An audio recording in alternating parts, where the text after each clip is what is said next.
la wanafunzi wakiwa mavioni huku wakimshika Mungu lakini kutokumwachia elimu aende zake.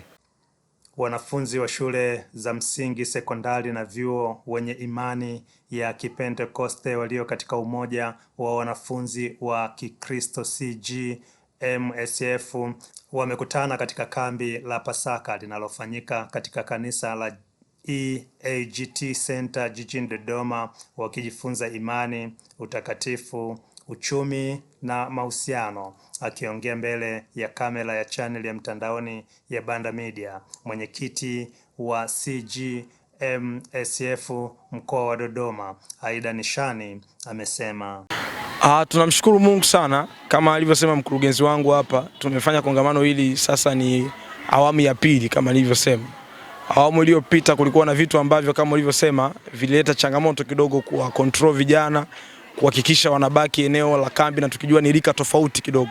Kuna watoto, kuna watu wa saizi ya kati na baadaye vyuo vikuu.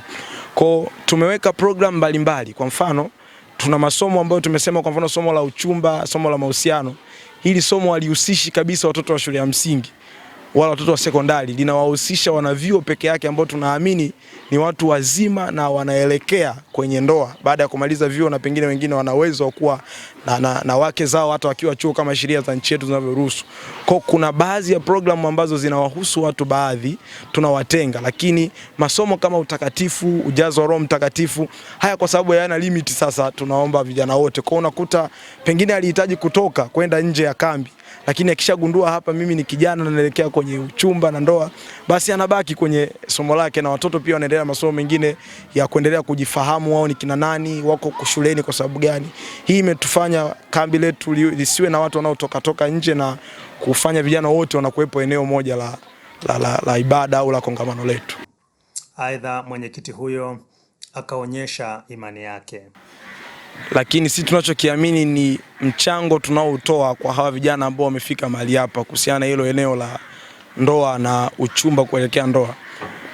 Kwa nini nimesema elimu haina mwisho? Kwa sababu hatuna 100% ya mchango ambao tunautoa sisi kwa vijana kwamba utawasaidia moja kwa moja kushinda na kukidhi matatizo yote ambayo yanaweza katokea kwenye ndoa, lakini yana mchango mkubwa kwa sababu, kwa nitoe point chache, kwenye kongamano letu hili tufanikiwa kuwa na walimu kama alivyosema maaskofu wa majimbo ambao kwanza tayari wapo kwenye ndoa, na tunaamini hatuwezi kuleta mwalimu ambaye bado hajakutana na hicho kitu, sababu atatufundisha kitu ambacho sicho. Kwa hiyo tumechukua walimu ambao tayari wameshakutana na baadhi ya changamoto kwenye ndoa, na tunaamini kila mtu anavyofundisha huwa anakuja na mtazamo wake. Kwa walimu wetu tumewaomba wafundishe, na tunashukuru Mungu amefundisha sio mitazamo yao peke yake. Biblia inasema nini kuhusu ndoa? Hiki ndio kilikuwa lengo letu la msingi sana.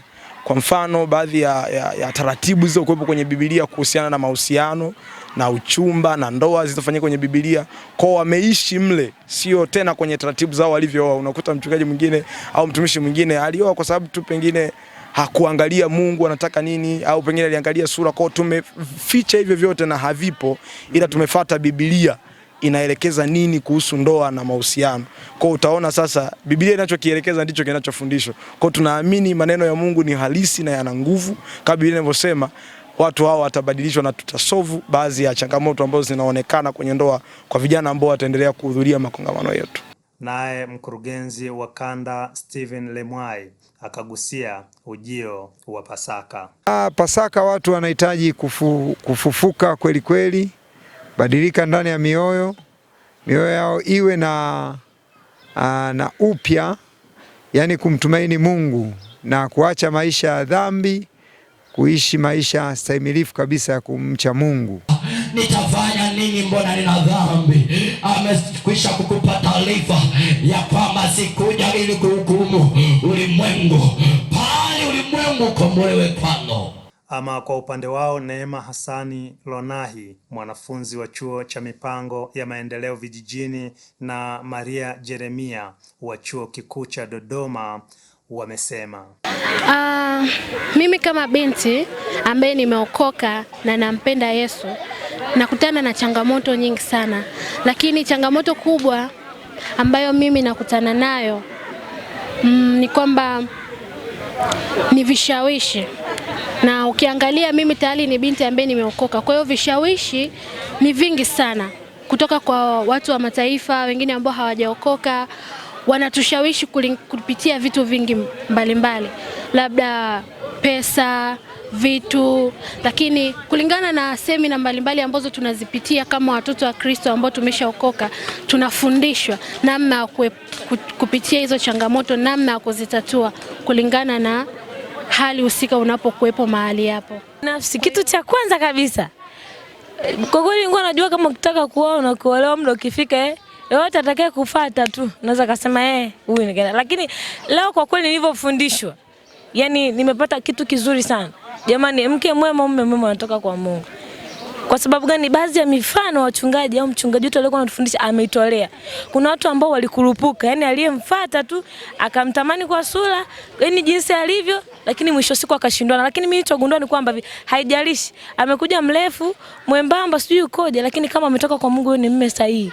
Kitu ambacho nimejifunza. Kwa wengi vijana yani tumebezi sijui kwenye matamanio niseme, unakuta mtu anamtamani basi unaona kabisa huyu naweza nikaishi naye, lakini kweli ni kwamba ambacho leo nimekipata kabisa, yani mwanamke au mwanaume, kijana yoyote asiende kwa matamanio, kwa sababu unaweza kumtamani ndio inaweza kaa muda mfupi tu ikawa nzuri, lakini baadaye uko mbele ikaharibika. John Israel, Banda Media, Dodoma, Tanzania.